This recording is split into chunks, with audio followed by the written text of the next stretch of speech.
Now, today's guest host is an expert when it comes to movement in medicine. She is a yoga and Pilates teacher and a brand ambassador for Adidas. Yes, that is how it's pronounced. Please welcome to the show, Allie McLaughlin. How are you, Allie? Thank you, I'm very good. Thanks for having me, guys. No, absolutely. Movement is so embedded in everything that you do. There's something I mentioned earlier, which was that mentality of waking up in the morning, maybe sometimes feeling like a chore. Yeah. Have you at all ever felt that way along your journey, and what have you done to change that? Yeah, I mean, if I'm honest, I feel that way quite often. Some days you just don't want to get up. I've got 2 little ones, so if there's something going on, we didn't have a good sleep, you just don't want to get up and move. But I always just say, I've never regretted moving. So whether it's something, whether it means, okay, I need a bit more sleep today, but I'm going to go for that walk, or I'm going to commit to doing something else just to get a bit of movement in, I make that commitment. And I actually do that daily. It's non-negotiable. Well, the theme of the episode is movement as medicine. So yeah, sometimes we don't feel like going to the gym, we don't feel like working out. What about people who are sick, somebody with the cold, somebody with a stomach problem? Does movement help, or is that a time to rest? Yeah, so I would argue that that would be a time to rest. Yeah, you can't push it because it's all based on your nervous system. So if your nervous system is feeling a bit overloaded and you're feeling run down, it's not the best thing to go for a jog to make you feel better. It's actually the best thing to take a step back. Or squat 120 kg. Yeah, do that. But to know when it's time to kind of tap out, kind of thing. And listening to your body, right? How important is that? Because I found in my journey, a couple of years ago, I had a spinal cord injury, and to recover from that, for my mental health, I would view movement as my little goals for the day. Like, okay, today I just need to make it to the kettle, you know? If I can make myself a cup of tea today, it's a good day. So I'd give myself small, achievable goals for my body, and that's what got me through it. But it was more of a mental exercise than it was a physical exercise. What would you say to people that are maybe going through something so difficult physically on how movement can help them?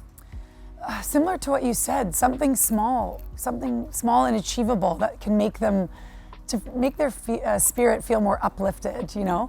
It can be as small as just having a little exercise band sitting on the couch while you're watching TV. I know postpartum, that was one of my main things. I was like, I know I need to rest, but I can do something small for 10 minutes while the kids are napping or whatever it might be. So yeah, it's listening to your body is, I would say, number one, because no one else knows how you feel. But I'd also say that having a team of experts around you, whether it be your physio or friends or even, you know, friends as well, partners to help you kind of know, like, hey, you might need to step back a little, take it easy. I know you want to move, but it's hard also when you get movement every day. It's hard to kind of step back and be like, I need to sit this out and heal and get better, you know? I love that. And you've brought some really interesting things along. We love props in the studio, don't we? Great. And our producer coming over, trying to hold this. Look, we're really excited to know more about this Hexamug. Yeah. Tell us more about it and the concept of it. Yeah, so my business partner, Tansel, and I developed this Hexamug. So it's basically the concept around, it's a lighthearted way to make sure that you're staying strong and, you know, fitness is a part of your daily routine. So it is 6 kg. You get a nice, you know, pump of the bicep, and the object of the challenge, it's called the Hexamug. So the Hexamug challenge is to drink from the Hexamug without spilling. Wow. Which I have achieved, and I have posted on my socials. You know what's funny? There's somebody in my ear telling me, Faris, can you lift it up higher, lift it up higher, lift it up higher? Literally, not really. This is how many kilograms? That's 6 kg. 6 kg. Well, you know, if you're having your morning coffee, it's actually harder than I thought. Yeah, it's harder than, There's a strategy, and there is a shake at the top that you just have to embrace. You just gotta embrace. What's the strategy? Am I doing it right? Mine was stick out the lower lip and hope for the best. Oh my gosh, yes, I'm gonna try it with my left hand. It's tougher than you think. Yeah. Oh, I'm glad I didn't put any liquid in it because it might damage my microphone. But it's just this lighthearted way for the community to take part and you know, this is a lifestyle, staying strong, moving, and just embedding it in your life, no matter what it is. If you walk every day, if you dance every day, everyone's kind of got a different love for movement. And I always just say, embrace the love that you have and it makes the goals more achievable. Yeah. And you know, with the movement, you know, there's been quite an influx of movement becoming cool, fashionable, you know, lifestyle related, making your home a lot more, you know, attuned to the movement in your life. Yeah. And recovery, I guess, is really important as well. Yeah. You've brought along aromatherapy oils. Tell us more about this. Yeah. So I holistically try to approach things in different manners, in different ways, because some people respond to weights, some people respond to Pilates, yoga, whatever it is. And one of the elements that I respond to is aromatherapy. So I use this actually in my movement. And actually I saw on Instagram, just scrolling through, a soccer team or football team, they put some peppermint just on their t-shirts, and while they're you know, doing needed a little pick-me-up, you'd see them, the players, like smelling their peppermint. So it's basically a way to uplift yourself. I have lemon here, that's our happy oil, so it just makes you happy. And peppermint also helps with promoting breathing. So it's a great way to do that. So one of my tricks is I actually put peppermint, not usually on my shirt like the team did, but at the ends of my hair, because I can smell it, it's on you. Like you said, as soon as you put it down, you're like, I can smell this.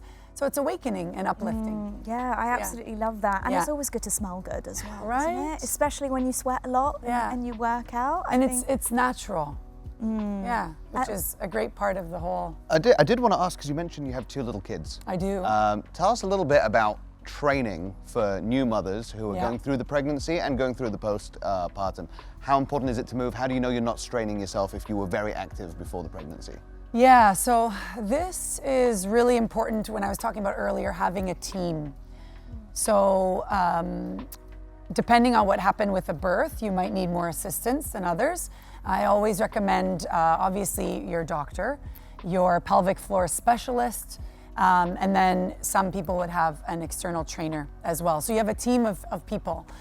The general recommendation is 6 weeks to wait, but I actually tell my clients and mostly try to go longer, 15 weeks. You can walk, you can do gentle things, but there is no rush to get back. You just grew a human, like you are a super person, and yet now you need to heal. You need to take that time to heal. If you can ever rest, it's then. Yes, I would say rest, move for your mental health, because also you need a break. This is something new, and it might be overwhelming. Well, it was for me. And yeah, so taking the rest, and then slowly, gradually, with these specialists, with your team, you'll know when to go forward. Well, we're about to take a little rest, but when we come back, Allie, we're going to be joined by an exercise rehabilitation expert as he shares tips on dealing from an injury that a doctor won't tell you. But first, let's meet our performer for tonight. It's La Douche. Hey guys, La Rucha here, and I'm gonna perform one of my original songs at the end of the show, so stay tuned. See you later.